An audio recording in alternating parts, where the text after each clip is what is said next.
ഞാൻ അന്നേ പറഞ്ഞതാ ഇത് പുലിവാലാകും പുലിവാലാകും. കേട്ടില്ല. ഇനിയിപ്പോ എന്താ ചെയ്യാ? എനിക്കറിയില്ല, വരുമ്പോലെ വരട്ടെ. അറിയില്ല എന്ന് പറഞ്ഞിട്ട് എന്താ കാര്യം? പാല് തന്ന കയ്യിൽ കുത്തിപോലായില്ലേ ഇത്? ഗോപാലേട്ടൻ എനിക്ക് വേണ്ടിയാണ്, അവർക്ക് വേണ്ടിയാണോ സംസാരിക്കുന്നത്? പാല് തന്ന കൈയായാലും വേണ്ടില്ല, വിഷം തന്ന കൈയായാലും വേണ്ടില്ല, എനിക്ക് അവിടെ നഷ്ടപ്പെടാൻ വയ്യ. എന്നാ പിന്നെ ആലോചിക്കാൻ എന്താ ഉള്ളത്? കുട്ടിക്ക് 18 വയസ്സ് കഴിഞ്ഞല്ലേ? വിളിച്ചോണ്ട് വരിക, രജിസ്റ്റർ ചെയ്യുക. സുമ ഇങ്ങനെ നിൽക്കുമ്പോ എങ്ങനെ ചെയ്യും ഞാനത്? ഇതെല്ലാം കൂടെ ഒന്നിച്ച് നടക്കണമെന്ന് പറഞ്ഞ ആദ്യം വേണ്ടത് ആദ്യം. സുമയുടെ കാര്യം ഞാൻ 1-2 ആളോട് പറഞ്ഞിട്ടുണ്ട്.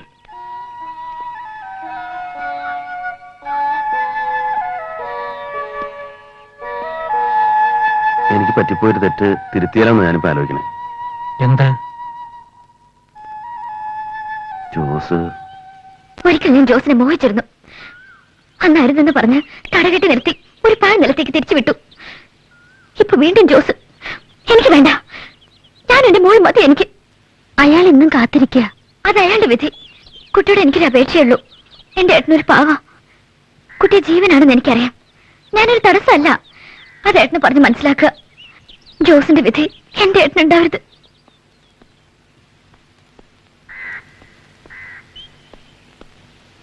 എന്താ? ഏയ് ഒന്നുമില്ല ഏട്ടാ. ഈ കുട്ടി ആകെ പേടിച്ചിരിക്കുക. എന്തിന്? ആവോ ചോദിച്ചു നോക്ക്. ഞാൻ വിചാരിച്ച പോലെ അല്ല സുമ. സുമയ്ക്ക് ഇനിയൊരു വിവാഹം വേണ്ടെന്ന്. അത് ജോസ് ആണെങ്കിൽ പോലും.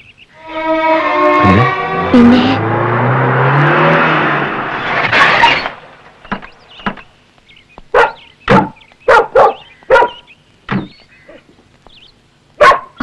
അച്ഛൻ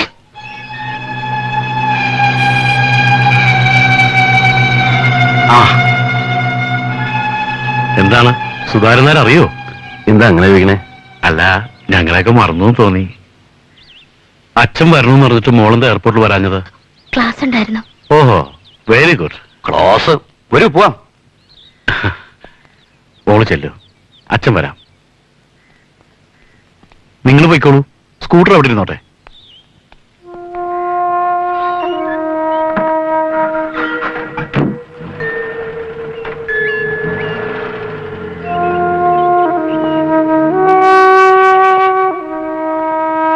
സുധാരനാർക്ക് ഗാർഡനിങ്ങിൽ ഇത്തിരി കമ്പുണ്ടല്ലേ? അച്ഛൻ പറഞ്ഞു ഇപ്പൊ അമ്മൂനും പാർന്നിട്ടുണ്ടെന്ന്. അവൾക്ക് ഇങ്ങനെ സോഫ്റ്റ് ഫീലിങ്സ് ഒന്നും ഇല്ലാത്തതാണ്. വാശി, ദേഷ്യം, മൂക്കത്തായിരുന്നു ചുണ്ടി. അമ്മയില്ലാത്ത കുട്ടിയായതുകൊണ്ട് ഒക്കെ സമ്മതിച്ചു കൊടുത്തു. ഇപ്പോ അവൾക്ക് എന്നെ മനസ്സിലാവണില്ല. ഓഫ് കോഴ്സ് എന്റെ ഭാഗത്തും ചില പ്രശ്നങ്ങളുണ്ട്. ബട്ട് എന്നെ സംബന്ധിച്ചിടത്തോളം ഐ വാസ് റൈറ്റ്. 35 വയസ്സിൽ ഭാര്യ നഷ്ടപ്പെട്ട ആളെ ഞാൻ. ഞങ്ങളുടെ ലൈഫും അത്ര സുഖകരമായിരുന്നില്ല. സംശയക്കാരിയ ഒരു ഭാര്യ, അതും അമേരിക്കൻ ലൈഫിൽ. I think you can understand. ഞാനായിട്ട് ഫ്രണ്ട്ഷിപ്പ് ഉണ്ടായിരുന്ന ഒരു അമേരിക്കൻ ലേഡി ഉണ്ട്. വേണമായിരുന്നെങ്കിൽ എനിക്കവരെ മാരേജ് ചെയ്യാമായിരുന്നു. I mean legally. ഞാനത് വേണ്ടാന്ന് വെച്ചത് ഇവളാലോചിച്ചിട്ടാ. ഇപ്പൊ ആ സ്ത്രീയിൽ എനിക്കൊരു കുട്ടിയുണ്ട്. And I am happy there. എന്റെ മകൾ എന്നെ ഒരു മനുഷ്യനായിട്ടൂടെ കാണണ്ട മിസ്റ്റർ നായർ. സുധാരന് ബോറടിക്കുന്നുണ്ടോ? എന്തിനാണ് ഞാനിതൊക്കെ പറയുന്നതെന്ന് സുധാരന് ഊഹിക്കാൻ കഴിയും ഇല്ലേ? നിങ്ങളെ ഞാൻ കുറ്റപ്പെടുത്തുന്നില്ല. After all we are all human beings. സംഭവിക്കാവുന്നതാണ്. പക്ഷേ എന്റെ മകൾ എനിക്ക് വിട്ടുതരണം. It's A request. അവളെ പിടിച്ചെടുക്കരുത്.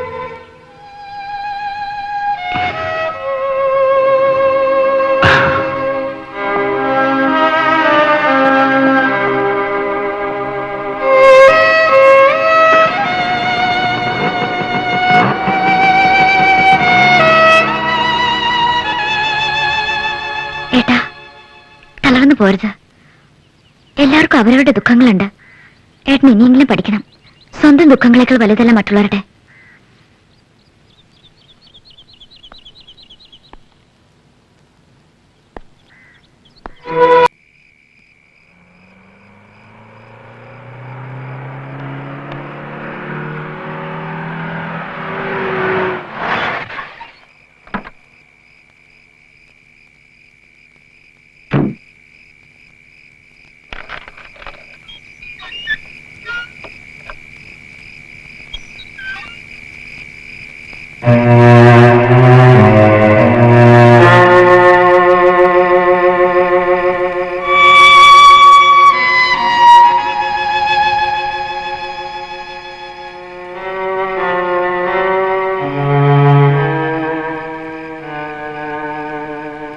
എനിക്ക് വിശ്വാസമാവണില്ല.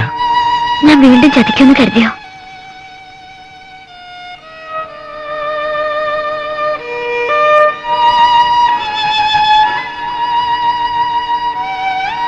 പോകാം.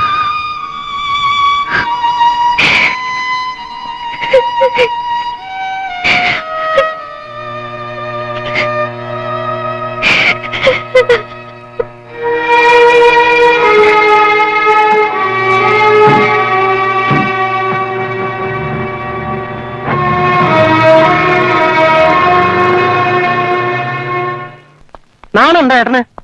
ഒരു അലവലാതി ക്രിസ്ത്യാനി ചെക്കന്റെ കൂടെ പെങ്ങളെയും കൂട്ടിവിട്ട് നിങ്ങളെ തെണ്ടിത്തറ കാട്ടി. ഇതിലും ഭേദം ചത്തൂടെ? അത് ഞങ്ങൾ ആരെങ്കിലും അറിഞ്ഞിട്ട് പോയതാണോ അവള്? പറയട്ടെ, അറിഞ്ഞില്ല എന്ന് പറയട്ടെ. തലേന്ന് ബാറ ഒഴിക്കണം. എന്നിട്ട് വേണം ആ കൊച്ചു പെണ്ണും കൂടെ ഇവിടെ സൂചിച്ച് ജീവിക്കാൻ. സംഭവിക്കാനുള്ളത് സംഭവിച്ചു. ഇനി പറഞ്ഞിട്ടെന്താ കാര്യം? ഇനി എങ്ങനെ ജീവിക്കൂ നാട്ടില്? ഞങ്ങളുടെയൊക്കെ മുഖത്ത് ഇങ്ങനെ കരിവാരി തേക്കണോടാ? മതിയടി, മാനക്കേട് എല്ലാവർക്കും ഉണ്ട്. എന്തിനാ എല്ലാരും കൂടി എന്റെ മോന്റെ മേക്കട്ട് കയറണ? പറഞ്ഞാണ് ഞങ്ങളന്ന് ഇങ്ങനെ ഒരു സംഭവം ഉണ്ട്, സൂക്ഷിക്കണമെന്ന്. പ്രേമം തലയ്ക്ക് പിടിച്ചിരിക്കുമ്പോ അത് വല്ലതും കേറോ? ആയിക്കോട്ടെ എന്ന് വെച്ചിട്ടുണ്ടാവും. ക്രിസ്ത്യാനിയോ മാപ്പിളയോ ചാത്തനോ പോത്തനോ ആര് വന്ന് കയറിയാലും കുഴപ്പമില്ല. നിർത്ത്. അറിഞ്ഞോണ്ടാ, എല്ലാം അറിഞ്ഞോണ്ട് തന്നെയാ. ആരാ ചോദിക്കാൻ? എന്റെ പെങ്ങൾ തന്നെ അവള്. ഇന്നലെ ഞാൻ ഓർത്തുള്ളൂ. 5-6 മാസമായിട്ട് അവൾ ഇവിടെ ഉണ്ടല്ലോ. ചത്തോ ജീവിച്ചോ എന്നറിയാൻ തിരിഞ്ഞു നോക്കിയിട്ടുണ്ടോ നീ? ഇതുവരെ എവിടെ ആയിരുന്നു എല്ലാരും? ഞങ്ങൾക്ക് ഞങ്ങളുടെ വീടും കൂടും ഉണ്ട്. ഉണ്ടല്ലോ. അപ്പൊ അവിടുത്തെ കാര്യങ്ങൾ അന്വേഷിച്ചാൽ മതി. ഇവിടുത്തെ കാര്യങ്ങൾ ഞാൻ നോക്കിക്കോളാം.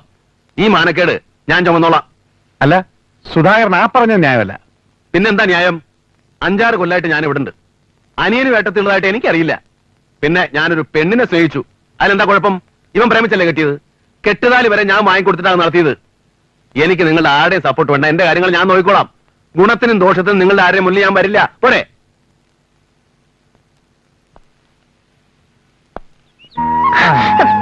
അയ്യോ മതി മതി, മോള് വീഴും. ഇല്ല, മതി മതി. ഇങ്ങനൊരു പേടിത്തൊണ്ടി മോൾക്ക് പേടില്ല അല്ലേ? മോള് വാ, ഇനി ഞാനും മോളാടാം. ഇനി ഞങ്ങളൊന്ന് ആട്ട് കാണട്ടെ. ഊഞ്ഞാലാവൂ. സുധാരേട്ടൻ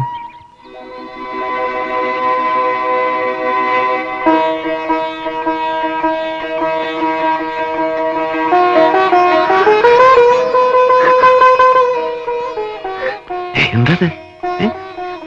എന്നോട് ക്ഷമിക്കണം. ഏട്ടനൊരു വിഷമമില്ല നിന്നോട്. നീ സന്തോഷമായിട്ടിരുന്നാ മതി. ഏട്ടന്റെ ജീവിതത്തിന് ഒരു വിലങ്ങ് തടി ആവരുതെന്ന് വിചാരിച്ചുള്ളൂ ഞാൻ പോരുമ്പോ. പക്ഷെ ഇപ്പൊ ഞാൻ ജീവിക്കേട്ടെ ഇവിടെ. മതി, ഏട്ടൻ അത് മതി. ഇത് കുറച്ച് കാശ ഏട്ടൻ ബാങ്കിലിട്ടിരുന്നതാ. എനിക്കെന്തിനാ കാശ്? ഞാൻ വാങ്ങില്ല. വാങ്ങണം, എന്നാലേ ഏട്ടന് സമാധാനാവും. അകത്തേക്ക് വന്നൂടെ? ഇപ്പൊ വേണ്ട, പിന്നെ ആവട്ടെ, വരാം. ഏട്ടാ, എന്തു? ഒന്നും അറിയില്ല. ഏട്ടൻ തോറ്റു കൊടുക്കരുത്. ആ കുട്ടി അത്രയ്ക്ക് സ്നേഹിക്കുന്നുണ്ട്. ഉം.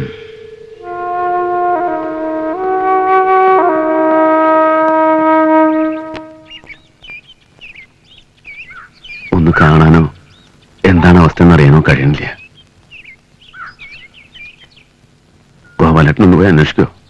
ഞാൻ പോയാ എന്നെ അനുവദിക്കവര്? പിന്നെന്താ ചെയ്യാ? രണ്ടിലൊന്ന് ഇപ്പൊ തീരുമാനിക്കണം. ഒന്നുകിൽ മറക്ക, അല്ലെങ്കിൽ റെഡിയായിട്ടൊന്ന് വിളിച്ചിറക്കി കൊണ്ടുവരിക. ഞാൻ റെഡി. എന്താ?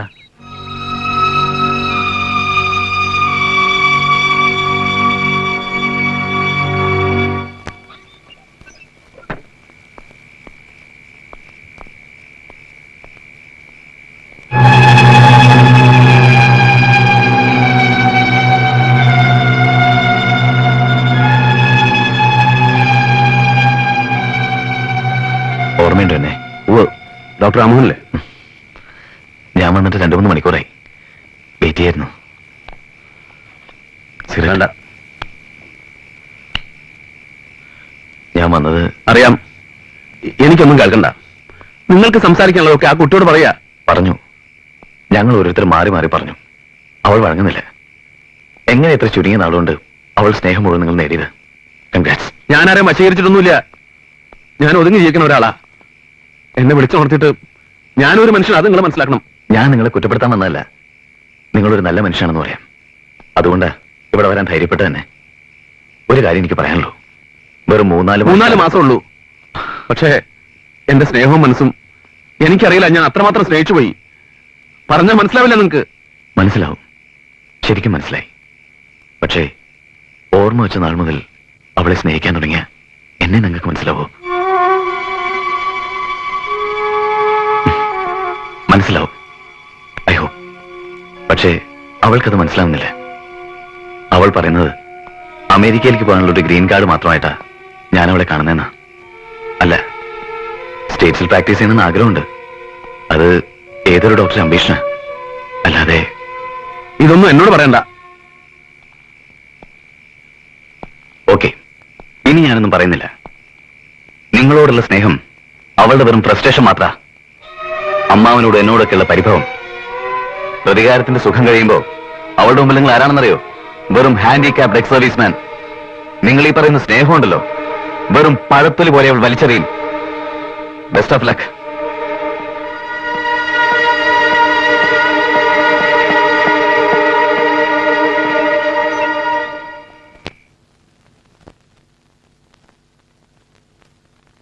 മോൾക്ക് അച്ഛന്റെ കൂടെ വരാൻ ഇഷ്ടമില്ലെങ്കിൽ വേണ്ട. അച്ഛൻ നിർബന്ധിക്കലില്ല. പിന്നെ അവളെ കൊണ്ടുപോകണം. ഇനി ഇവിടെ നിർത്താൻ ഞാൻ സമ്മതിക്കില്ല. വേണ്ട അച്ഛ, എല്ലാം അവസാനിപ്പിച്ചിട്ട് ഞാൻ ഇങ്ങോട്ട് വരാം. അതാ നല്ലത്. അച്ഛൻ എല്ലാത്തിനും വരുന്നീയ അതിന്റെ മോളും മനസ്സിലാക്കുക. നിങ്ങൾ വരേണ്ട. ഒരു തെറ്റൊക്കെ എല്ലാ പെൺകുട്ടികൾക്കും പറ്റും. അത് മനസ്സിലാക്കുക. മോഹനോടൊന്ന് ചോദിച്ചിട്ട് പോരടാ. മോഹനും അതന്നെ പറയണേ. എല്ലാരും ഇനി നാട്ടിൽ ജീവിക്കുക. അവനും ഇവിടെ തന്നെ പ്രാക്ടീസ് ചെയ്താൽ മതിയെന്നാ ഇപ്പൊ. ഒരു ദുർവാശിക്ക് വേണ്ടി വെറുതെ എല്ലാവരുടെയും ലൈഫ് കളയണം എന്തിനാ? ദുർവാശി എന്ന് പറഞ്ഞ് തള്ളി കളഞ്ഞാൽ ശരിയാവില്ല. അവളുടെ മനസ്സ് നമ്മൾ കണ്ടിട്ടില്ല. എന്റെ ഭാഗത്താണ് തെറ്റ്. ഞാനെല്ലാം സെൽഫിഷായി.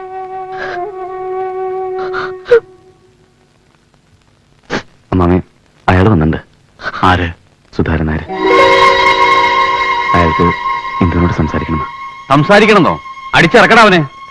അച്ഛൻ ഇങ്ങനെ ക്ഷോഭിക്കല്ലേ. അയാൾ തെറ്റൊന്നും ചെയ്തില്ലല്ലോ. ചെല്ല്, ചെന്ന് സംസാരിക്കേ.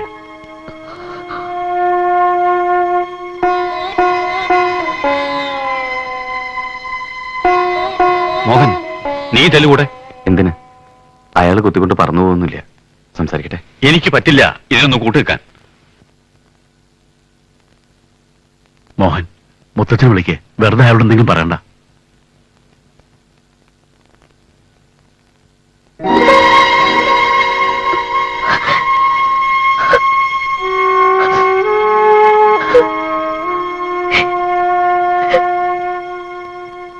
മൂന്നാല് ദിവസം കൊണ്ട് കുട്ടി വല്ലാണ്ടായിപ്പോയല്ലോ. കരയണ്ട. ഞാൻ പറഞ്ഞത് സമാധാനമായിട്ട് കേൾക്കണം. എന്തിനാ കരയണേ? നമ്മളെ ഓർത്ത് എത്ര പേരാ ദുഃഖിക്കണേ. നമ്മളൊക്കെ മനുഷ്യരാ. ചിലപ്പോ തെറ്റ് പറ്റും, അറിഞ്ഞും അറിയാതെ. തെറ്റാണെന്ന് തോന്നുമ്പോ തിരുത്താൻ നോക്കുക. അത്രേ ചെയ്യാൻ പറ്റൂ. ഞാനിപ്പോഴും വരാൻ തയ്യാറാ. എന്നെ കൊണ്ടുപോകെ. എന്നിട്ട് ഒരു ഹാൻഡിക്യാപ്ഡ് എക്സ് സർവീസ്മാന്റെ കൂടെ ഓരോന്നിനും ഓരോ യോഗണ്ട്, ചേർച്ചുണ്ട്. ഈ കാക്കയുടെ കൂട്ടിൽ കുയില് മുട്ടറിന് കേട്ടിട്ടില്ലേ? വിരിഞ്ഞു കുഞ്ഞാവണവരെ കാക്ക കരുതണ എന്താ? എന്റെ കുട്ടി. എന്നാ കാക്കയ്ക്ക് അറിയാഞ്ഞിട്ടാണോ? അല്ല, വളരുമ്പോ കുയിലിനെ പോലെ കൂന്നും പറന്നു പോകുന്നൊക്കെ അറിയാം. അതിന് വിഷമിച്ചിട്ട് കാര്യമില്ല. അച്ഛനും ഡോക്ടർ രാമോഹനും ഒക്കെ എന്നോട് സംസാരിച്ചു. ആലോചിച്ചപ്പോ അവര് പറഞ്ഞത് വളരെ ശരിയാ. തെറ്റുപറ്റിയത് നമുക്കാ. അമ്മന്തോ കുട്ടി തന്നെയാ. തെറ്റുപറ്റും. ഞാനതാണോ? നന്ദികേടാ കാട്ടി. ഇപ്പോ എനിക്ക് എന്നോട് ദേഷ്യം തോന്നാ. എനിക്ക് തെറ്റ് പറ്റിയിട്ടില്ല. നമ്മുടെ തെറ്റുകള് നമ്മളെക്കാൾ വേഗത്തിൽ മനസ്സിലാകും മറ്റുള്ളവർക്കാ. നമുക്കത് ഏറ്റവും അവസാനം മനസ്സിലാവൂ. ഓരോ ജന്മത്തിലും നമുക്ക് ഓരോ വിധിയാ. ഈ ജന്മത്തില് മുല്ലശ്ശേരിയിലെ കുട്ടിയായിട്ട് ജനിച്ച് ഡോക്ടർ രാമോഹന്റെ ഭാര്യയായിട്ട് നല്ല അന്തസ്സും ബഹുമാനവും ഒക്കെ കിട്ടി സൗഭാഗ്യവതിയായിട്ട് കഴിയാനാ കുട്ടിയുടെ വിധി. എന്റെ ആണെങ്കിലോ ഓരോ മുട്ട വിരിഞ്ഞും കുരുതികൾ പറന്നു പോണ കാണുക, കുറെ പൂക്കൾ വളർത്തുക, അതിന്റെ കാവൽക്കാരനായിട്ട് സുഖമായിട്ട് കഴിയാ. തലയിൽ വരച്ചിട്ടുണ്ടേ.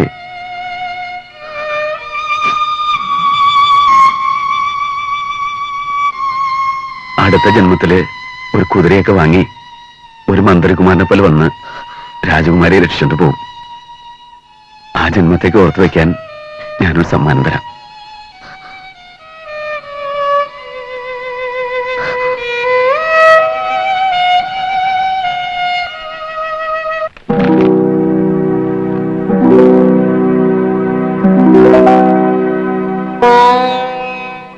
ഇത് വാങ്ങ. ഇത് എന്റെ മനസ്സാണ്. ഇതിന്റെ എതളുകൾ കൊഴിഞ്ഞു പോവും എന്റെ ജീവിതം പോലെ. പക്ഷേ ഈ ഓർമ്മ ഉണ്ടല്ലോ, അതുണ്ടാവണം അടുത്ത ജന്മത്തേക്ക്.